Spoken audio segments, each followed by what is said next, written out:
Hello again, everybody, and welcome to another episode of Fun and Games Podcast. I'm Jeff Moonen, And I'm Matt, a.k.a. Stormageddon. and with the recent release of Octopath Traveler for the Nintendo Switch, we thought it would be kind of fun to talk a little bit about the rise, fall, history, trajectory, whatever you want to think about the Japanese RPG genre, because I feel like no other genre has had more of a constant effort to revive, revitalize, or bring back one way or another. And I'm still not sure exactly what we're chasing here. Yeah, it's interesting. The JRPG, because it's been around so long, since RPGs, especially the kind that we're going to discuss in gaming, kind of originated in Japan and, Western culture having their own version of an RPG a la Skyrim and those kinds of games came much later. Even games before Skyrim, but like Skyrim is like the touted, like the Western RPG. Yeah, it's interesting. I haven't picked up Octopath Traveler yet, but it's gotten rave reviews. But there are other JRPGs of modern era that I've bought that I was less than pleased with. And I don't know if it's because I've personally outgrown the style or the variances of it, because I've given the new Final Fantasy a try, as well as I bought I Am Setsuna on the Switch, which I got most of the way through and then stopped playing. And both of those are very different games. I Am Setsuna is more of an old school style JRPG, turn-based battles, level up system gear. And then whereas Final Fantasy 15 has more of a Western influence. There's an open world map. You can travel between points. The combat is kind of free flow and less turn based. But neither of those games really seem to impress. Whereas I grew up loving those kinds of games. Yeah, and I mean, well, what's funny is you mentioned that Final Fantasy 15 has more of a Western influence, but I think in general, Eastern and Western role-playing games have influenced each other in a great way. Most JRPGs are the genre as it was starting on Japanese PCs back in the 80s were games based on American RPGs, which were further influenced by Dungeons and Dragons. And you had games like Wizardry and Ultima, and early Japanese RPGs were very influenced by those. And I feel even folks who call themselves old school RPG players or JRPG players would be banging their head against the wall about these games because they were sort of, you needed to know a fair amount about the systems of Dungeons and Dragons to know what you were doing. And there was a lot of grinding involved, a lot of, encounters to get the experience and golds necessary to reach the next level. I mean, even the one of the prototypical modern Japanese RPGs, and I mean that in moving past those the PCs. The first one's Dragon Quest and Final Fantasy. Final Fantasy was basically Square making a D&D game that they had to change the art a little bit to avoid a lawsuit. So it's very funny that the genre has had a lot of back and forth. Yeah, it's funny with Final Fantasy 1. So I came to RPGs fairly late in the pantheon of RPGs. I guess now that we've had a lot of time, that's not necessarily true. But at the end of the Super Nintendo's life cycle, I first discovered Chrono Trigger and then went back and became obsessed with it, which is to this date my favorite JRPG of all time.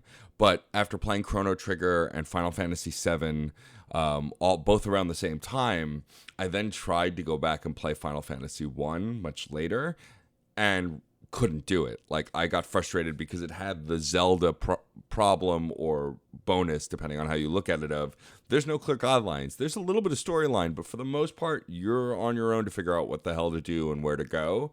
And it just became overly frustrating to me, especially considering I'd started with Final Fantasy VII and Chrono Trigger, which are both games that, for all their pluses, they kind of lead you by the hand as far as story goes. You have some freedom of choice, but for the most part, it's telling you where the hell to go. Yeah, when you're making assets like that, you can't exactly make it fully open world. It was sort of a growing pain of going into 3D and polygons.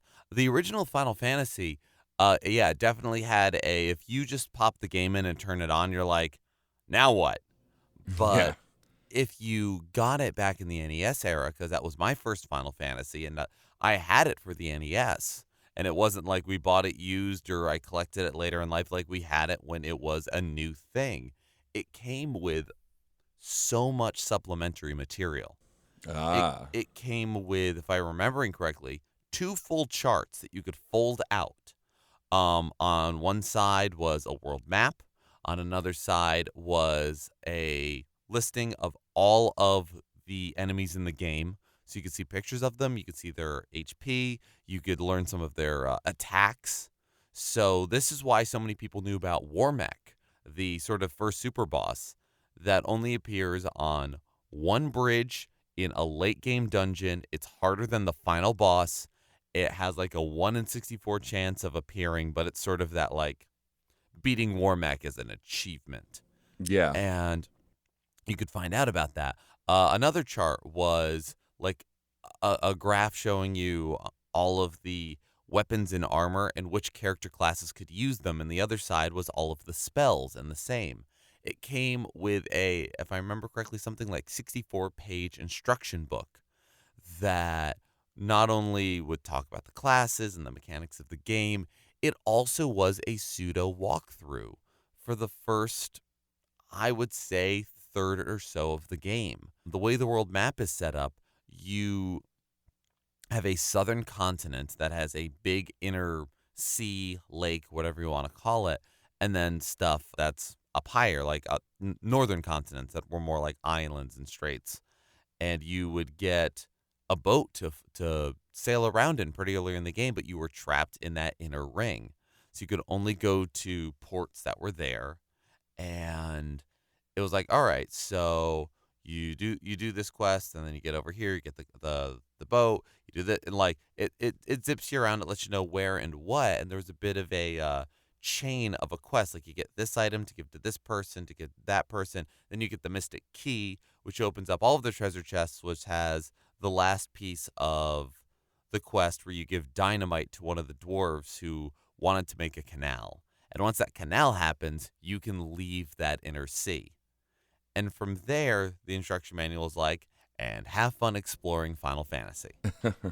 But it got you through a lot of the early parts. And by then, you kind of have a feel for the game.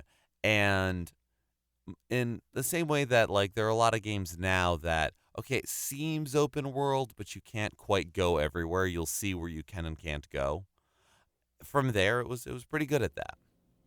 Well, yeah, a key part of a lot of early Japanese RPGs was the world map and being able to explore a large world map. And this idea of an open world, so to speak. I mean, if you think about Final Fantasy VII, most of the world map, you can travel from point A to point B just throughout that map.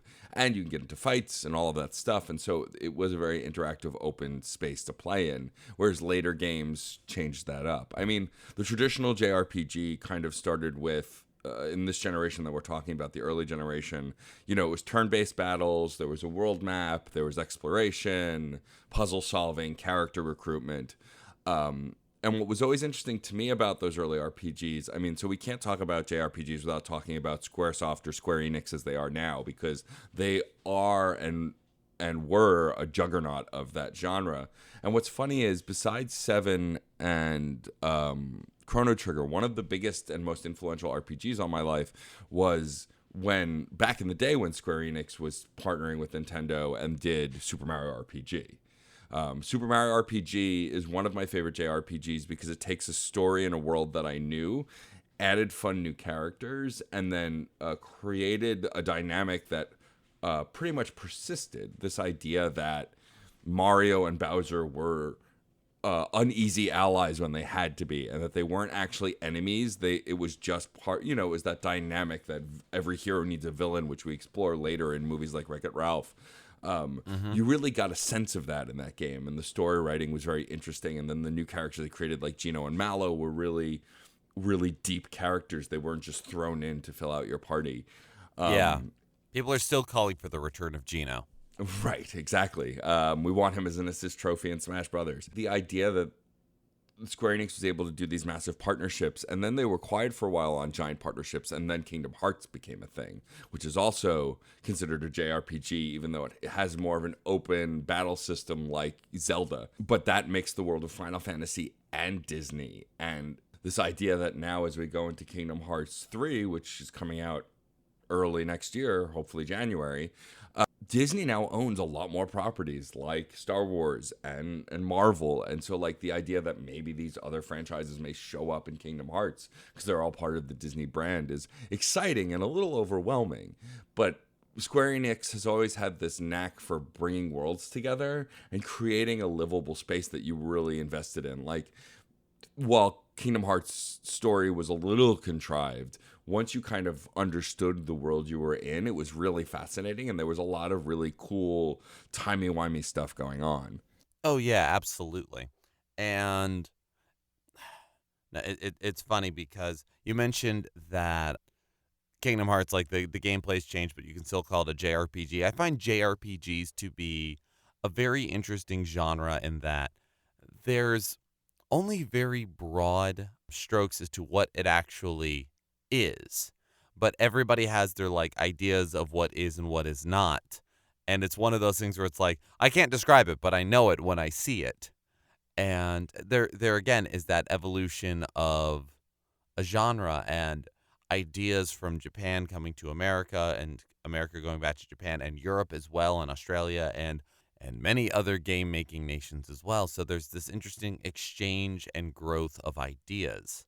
And no, Square Enix is one of the larger companies doing that sort of thing. I mean, because with console RPGs, the technology has caught up enough that we can do real time action, which was one of those concepts that has been chased for a long time, like the active time battle system of Final Fantasy 4 to I want to say Final Fantasy 9 was like okay, here's some real time work in this, and not just sitting here and going through the menu and taking your sweet time while turn-based battles happened, which was the sort of mocked concept in an RPG.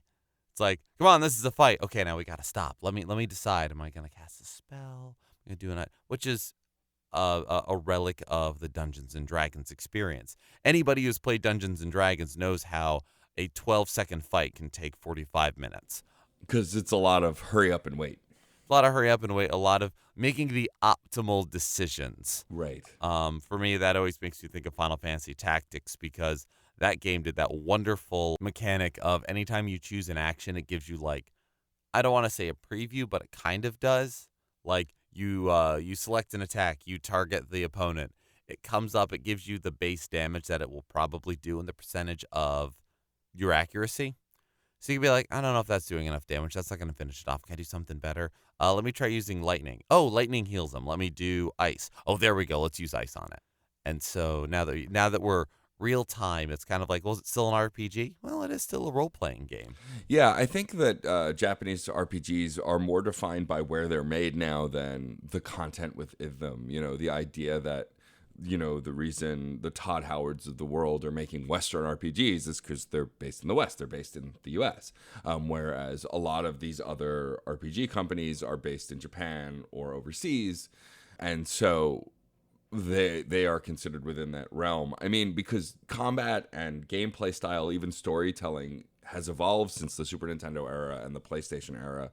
And I think also for me, maybe the reason that I've had less patience for JRPGs now is because it's a lot of narrative exposition dump, and maybe I'm not really into that. I mean, the fact of the matter is I bought Xenoblade Chronicles 2, played it for about a couple hours, and then kind of dropped it. And I don't think it was because it was a poorly made game, because the world was pretty rich and the characters were interesting. I think for me, it was just, it was do a couple fights, tons of dialogue. Do a couple fights, tons of dialogue. And a lot of Western action-adventure games are the opposite, where it's a lot of action and platforming and doing stuff and then small cutscenes here and there.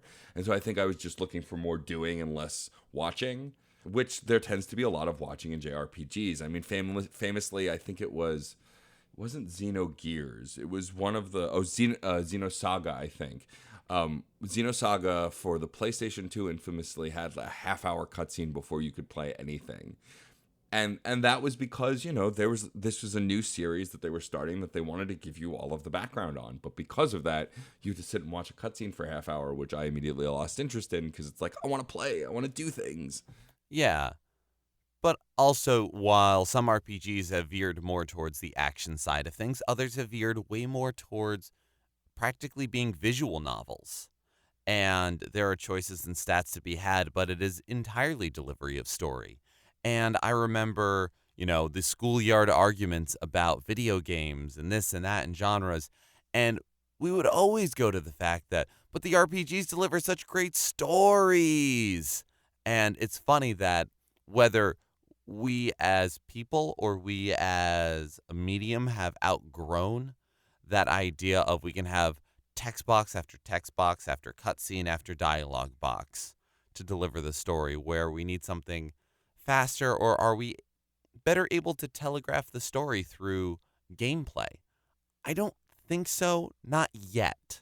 Well, yeah, I think But that for it's me, interesting. it's definitely a taste and a mood thing. I love JRPGs, and I'll eventually go back to those games that I've not finished. I think, I need a lot of time to play games like that.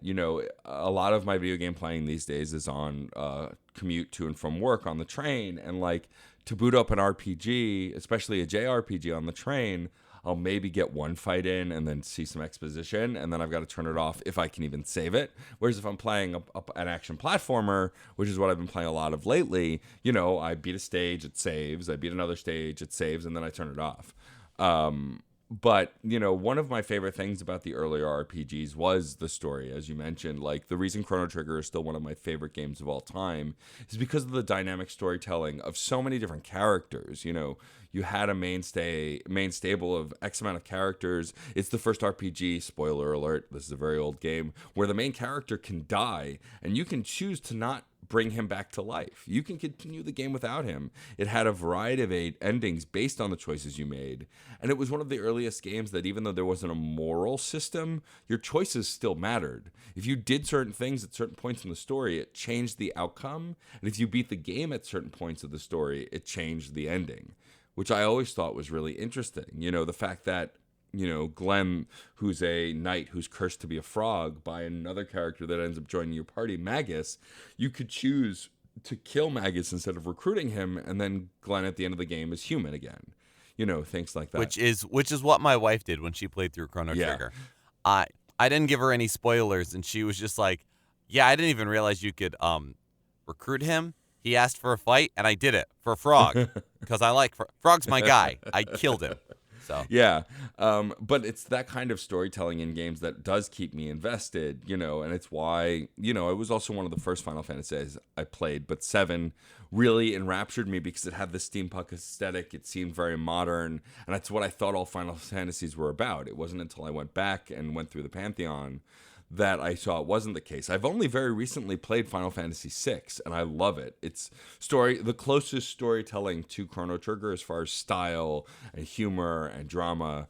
I'm stuck on Ultima Weapon. He keeps kicking my butt, and so I need to grind out some levels. But like, I love Kefka as a villain. Everyone kept saying 7's only your favorite because you haven't played 6. And while I think 7 is still probably my favorite, 6 definitely became close to the top of the list as well, just because of how good the storytelling was. And I think that's something that JRPGs do better than any other game, is they're very timeless. Like, going back and playing old action platformers or old Mario games and stuff like that, like, nostalgia carries a lot of that because there's not much to the dynamics of the storytelling. But because JRPGs have so much in-depth storytelling and they had to do a lot with a little, they kind of stand the test of time as long as you don't care about graphics, because the storytelling, the writing was always there. well, the stories do hold up, but a lot of RPGs age pretty horribly because of quality of life.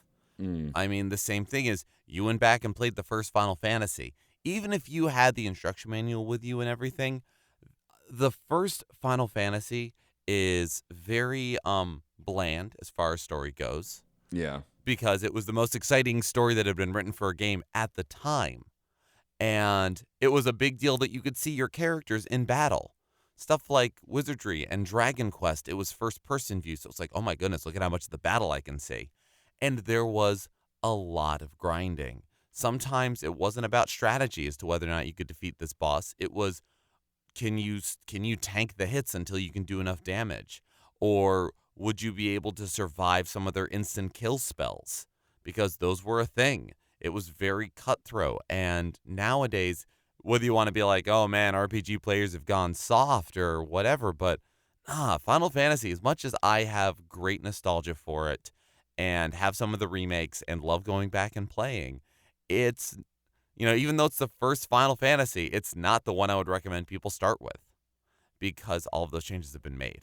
Well, yeah, I mean, that's true. I think the legacy and the holding up of RPGs started in the Super Nintendo era. Definitely the earlier ones are a lot harder. And I guess it is not just the story, it's the great gameplay too. Like the reason that Chrono Trigger holds up is because the tech system is really dynamic and the characters and the interactions in battle are really dynamic. And that said, going back and trying to play the first Kingdom Hearts after having played it so many times, or even more so the second Kingdom Hearts, there's so much exposition dump in the beginning of Kingdom Hearts 2 because they're making up for the people who didn't play any of the handheld games. And also, everything with Roxas is exposition, essentially, that playing it a second and third time is really rough because you're going through this story that, if you like it, is great, but it's still very long-winded.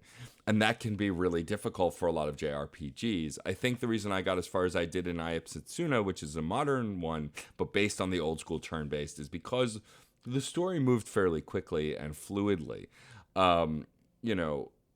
Essentially, the biggest thing for JRPG is if the storytelling doesn't interest you within seconds, like if you're just not enraptured in the story, it's going to be very hard to get through that game because these games are about the story. Yeah, and unless you have somebody being like, no, play through it. It's going to take a little to pick up, but you're really going to love it. Like, if you don't have that, which is, I guess, one of the nice things about having game reviews. It'll be like, no, try this, do this, and I think you'll enjoy it. But it's very funny because I feel like the RPG, the role-playing game genre, has evolved in so many ways and is kind of the easiest mixer of a genre. Yeah. I mean, before we got very rigid with our definitions of genre, I mean, you look at the NES era, some people considered Zelda to be a role-playing game. You were playing the role of Link, and you are gaining permanent upgrades, and there's no experience points, but the second one had experience points. So I guess it's an RPG. Games like Crystalis and Ryger, and even Deadly Towers, games where you would get permanent upgrades, and some had experience points, and some of them were like, move from this dungeon to the next one. I mean, you could possibly argue that Castlevania 2 is an RPG, but none of them match this Final Fantasy Square style Star Ocean Fantasy Star turn-based idea. But we don't have that as much anymore. That sort of gaming does still exist on handhelds, and you've gotten some great turn-based or more classic RPG. Again, bunch of Square Enix stuff. You get The World Ends With You. You've got Bravely Default. You've got stuff like Radiant Historia that came out. There's that still exists, but the like mantle or the flourish of the RPG, the idea of putting experience points and character advancement into so many other genres is like supremely prevalent. It's why, again, the line between Western and Eastern RPG sort of blurs a little bit. It's why people bemoan like, oh man, it was so much better when there was Earthbound and Chrono Trigger and just Super Nintendo and early PS1 kind of stuff. But okay, yeah, that was a certain kind of Japanese RPG that fit the constraints of technology and storytelling at the time. And so we moved the notion of the Eastern developed role-playing game with character advancement and storytelling. Yeah, it kind of moves on, and there's all sorts of weird, awkward fits and spurts of that as we try to figure it out. And I'm playing through Kingdom Hearts 1 and 2, and the side games. I have the HD remix pack for PS4. We're playing through it for the first time. We are in like the first few hours of Kingdom Hearts 2. And yeah, it's a bit of an info dump, and it's forgivable because we sit there and go, this is, how long ago did this come out? 10 years ago? More? All right, yeah, that was the style at the time. That was how you got your story through. Whereas nowadays you can have action RPGs or modern JRPGs where characters will talk and have side conversations and things while you're playing the game. Final Fantasy 15 has a great amount of like banter that goes on while you are adventuring. So you don't need to stop and go, "Hey, what do you think about this? Hey, what do you think about this?" And like talking to every last person. And it was easier to have that fill the map out, fill the 100% stuff when you had sprites and you had tile-based graphics and you could go like, all right, I've explored every nook and cranny. I've checked all the clocks for elixirs. I've looked behind every chair. I have tried to walk off of the screen because there might be some treasure over here. Like you explore the dungeon. Even when it was towns, it was a dungeon-like feel, that D&D, you walk into the room. All right, I try to disbelieve all the illusions. I look for traps. The adventurer walking around with a 10-foot pole. We can't have that the same way nowadays because assets and the development of 3D games has matured or evolved to the point where you have genuine open worlds. And then you need to lay the threads and then you need to build that stuff up. And it doesn't have that same clear-cut Chrono Trigger, go to the Millennial Fair. Oh no, time travel ensues.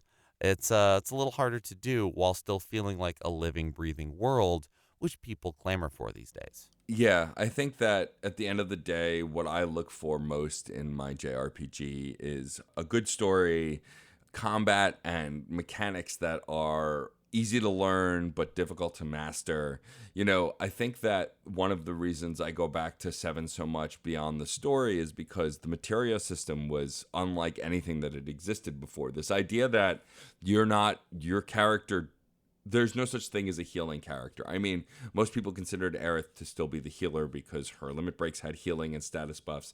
But the idea that you could effectively make any character a healer, any character a summoner, any character a black mage, any character a warrior, because the material let you do that. And you could customize the class completely.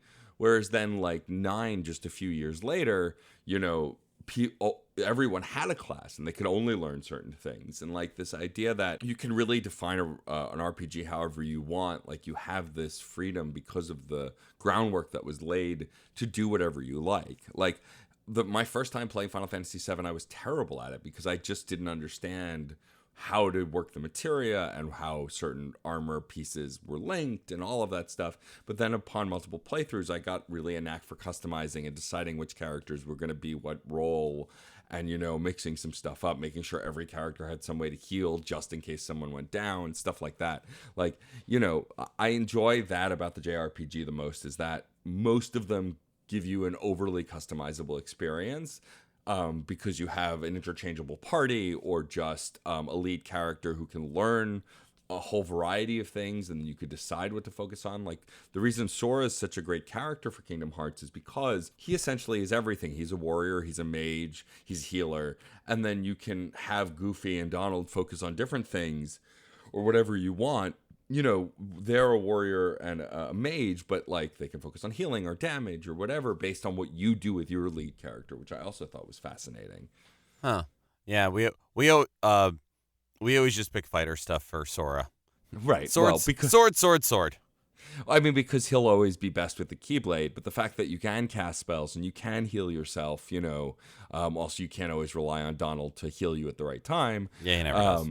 But, this idea that they want you to be as invested in the lead character as well. It's why there were so many silent protagonists in RPGs up until around Final Fantasy VII, because, they want you to imprint on the character. The reason Chrono doesn't say anything and just reacts is because you're Chrono. Essentially, your real-life reactions are his reactions, and that's the kind of transition they're looking for, which I thought was really interesting, this mutual character melding, whereas later they gave the lead character a voice because they were creating the entire story, not just a story around the player. And it would be a lot more awkward if you had this living, breathing, fully voice-acted world, and then you have your main character who just communicates entirely in ellipses, and people going, oh yeah, that is an excellent point.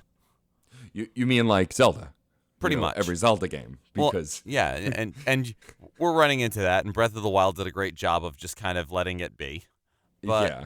but yeah, these are those pitfalls, those things that those facets, tropes, and ideas that when you look at a game and go, man, I missed that. Well, it's because it would look so foolish in current games. And what I'm really enjoying is in the last few years, there have been a lot of independent studios and and major studios too that go, okay, we don't need to make the most graphically gorgeous game in existence, but if we have a good style and we do that style well, then we are going to have a world that people want to be a part of.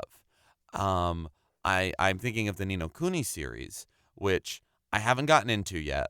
I was hearing all the great stuff about the second one for PS4, and I just recently got a PS3. So about a week or two ago, I bought a copy of the first game, and I'm like, all right, like the next RPG I sit down and do after Octopath is going to be that, and that is one that has like a Studio Ghibli like animated look about it, and I'm really excited about that. Just that idea of like it's not like the hyper realistic, it's video games, and we are leaning into that, and here is this like beautiful, lushly colored, like animated looking world. And those are great aesthetics to go for. When it was all sprite art, it was just the best it could possibly be.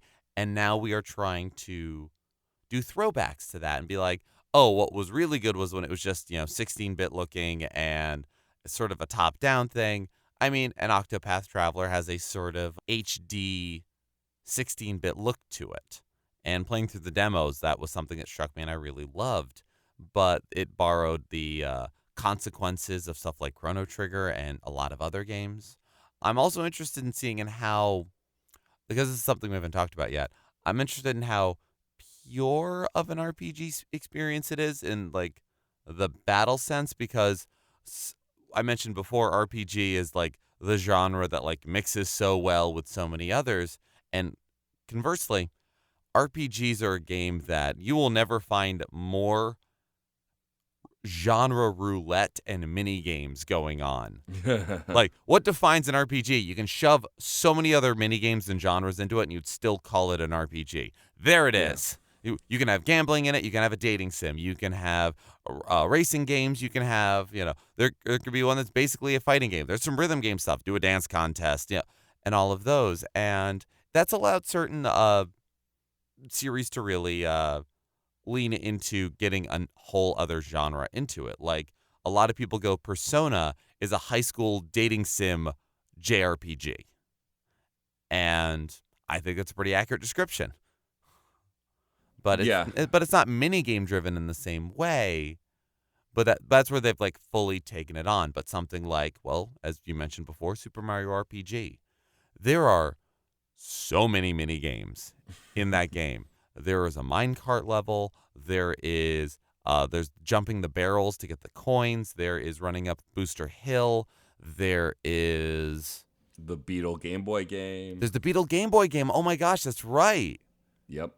Which was essentially like a Galaga-style shooter, sort of.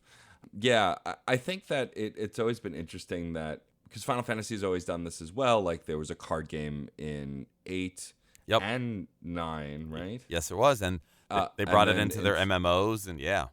And then, like, 7 had, a motorcycle chase, and a bunch. Like, it's funny, their mini games were part of the story, and then you could replay the mini games in the arcade at Golden Saucer, which I thought was clever. Yeah, it was. I think that ultimately there's a flexibility to building a JRPG because you're trying to fill out this world, and the world is not just going to be standing still and punching somebody. There's going to be more to it than that, which I think is pretty apparent with the way a lot of these games have been built.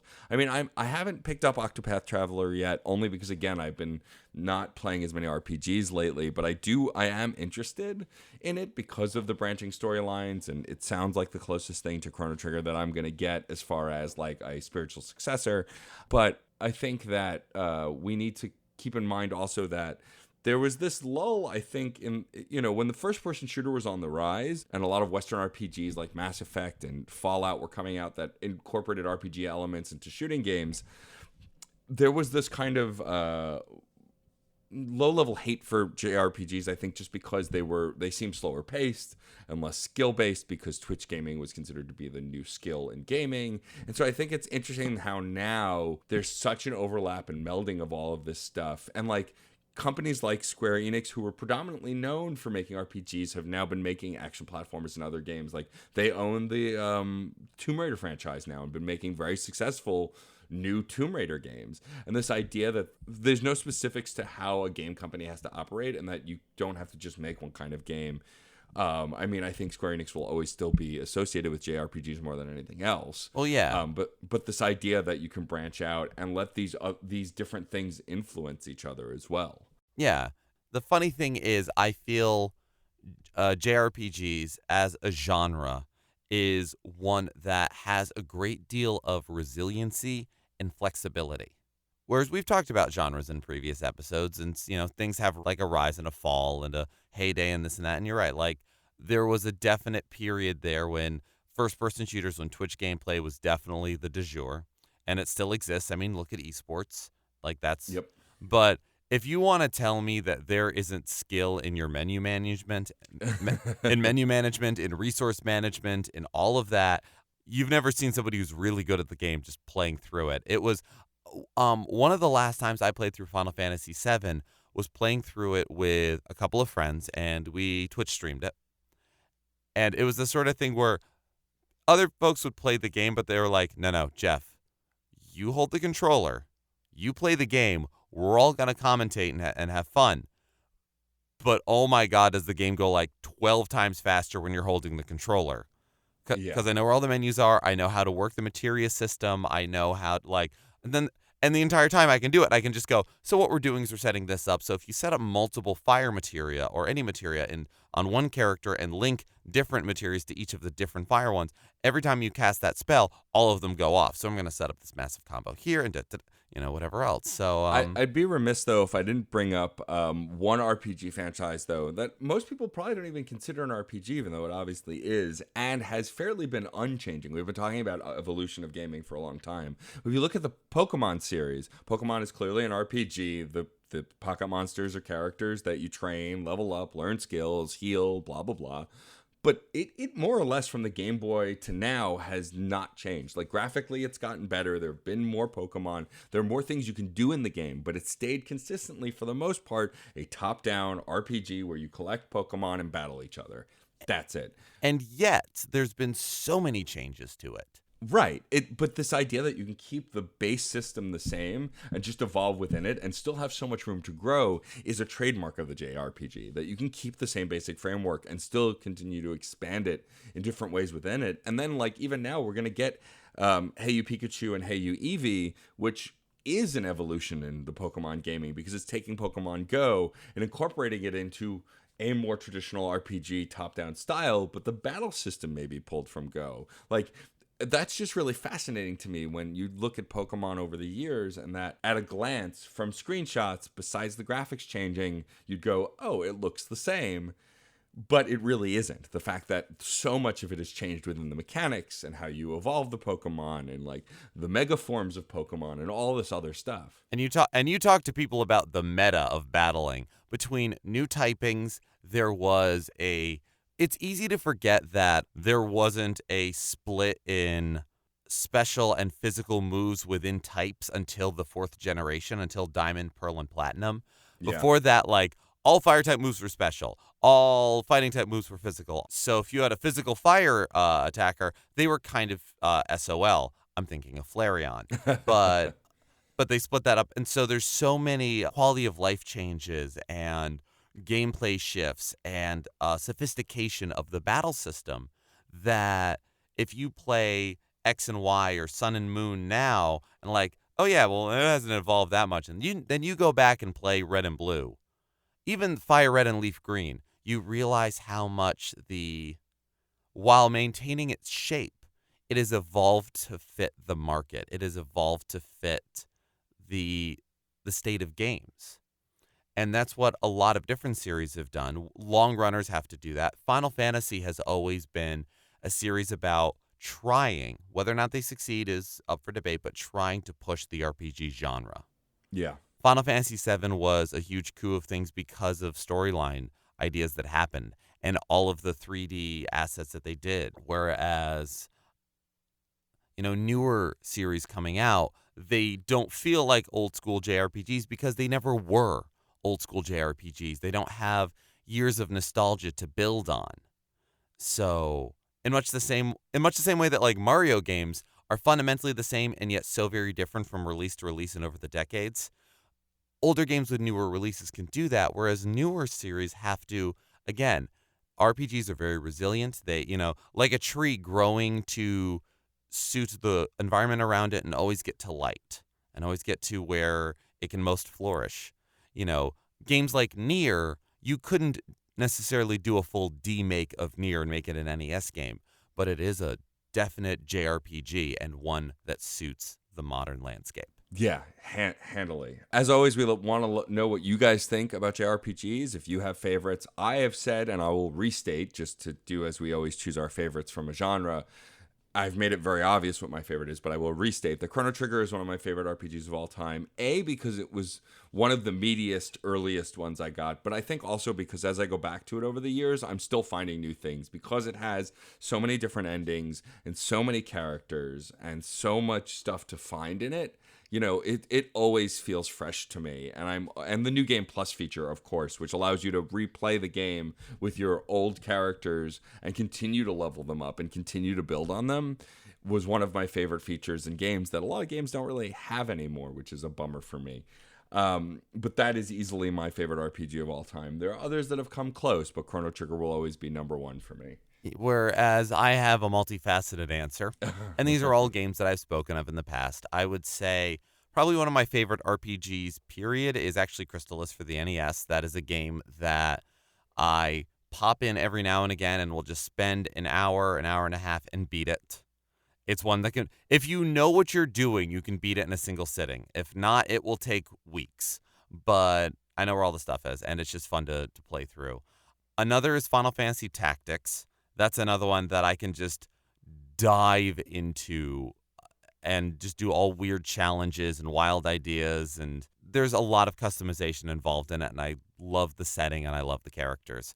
And I love how absolutely convoluted the story is. And I'm now at a point where I can actually explain the story to people, which if you've ever played Final Fantasy Tactics is an achievement. But I guess if you're like, no, JRPG, stop dancing around. I guess I would have to say Final Fantasy VII is the one that I've put the most time into, the one that I have cracked open as hard as I can. I've played through multiple times. I don't think I've had more save files of any game. Possibly Castlevania Symphony of the Night might come close, but there's been a lot of great new RPGs and ones that I do love playing. But as far as like, hey, what's that old favorite? Yeah, call it a cliche answer, but it's Final Fantasy VII for me. I mean, it's cliche, but also there's a good reason. I mean, it's the ship that launched the PlayStation 1. There were other PlayStation 1 games, but if you look back, there's a direct translation to sales of that system and that game for sure. Oh, yeah, a lot of people bought it just for that. You're absolutely right. But, dear listener, of course, tell us what your favorite JRPGs are. I know that Scoop Jessica and Scoop Joey, as I know you listen to this show, and I see you post about JRPGs a lot. Most recently, seeing you guys post about Octopath Traveler. I'm curious to hear what your favorites are. Or if you don't like JRPGs, if you're a listener to the show and don't like them at all, tell us why. I'm always curious. There are no genres that I flat out write off anymore because I do actually play first-person shooters, which used to be the only genre I did write off. So I'm always curious when someone vehemently doesn't like a type of game and why.